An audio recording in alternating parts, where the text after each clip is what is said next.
جب جنتی اپنی محل کی اونچائی پر کھڑے ہو کر جنت کے خزانوں اور اس کی نہروں کو دیکھ رہے ہوں گے تو ان کے آسمان اور زمین تبدیل ہو چکے ہوں گے۔ دودھ، شہد اور بہت ہی سفید پانی کی نہریں، سونے اور چاندی کے محلات، تا حد نگاہ موتیوں کی سرزمین، کستوری کے ٹیلے، ہر طرف عمدہ خوشبو میں گھنے درخت اور ان کی سونے کی ٹہنیاں، اور اتنے مختلف رنگ و اشکال، عظیم سلطنت، اعلیٰ مقام، خوبصورت آنکھوں والی حور و غلمان، اور آپ کو یہ پروانہ دیا گیا ہے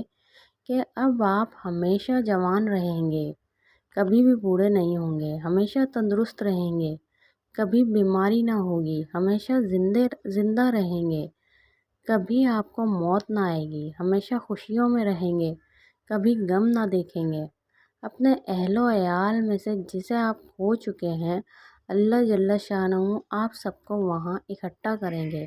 ایسی جنت کے جسے آج تک کسی بھی آنکھ نے نہیں دیکھا، کسی بھی کان نے نہیں سنا، اور نہ ہی کسی انسان کے دل پر اس کا خیال گزرا ہے۔ صحابہ کرام رضی اللہ تعالیٰ عنہم اور نبی کریم صلی اللہ علیہ وآلہ وسلم سے ملاقات ہوگی، اور سب سے بڑھ کر اللہ رب العزت کی زیارت نصیب ہوگی۔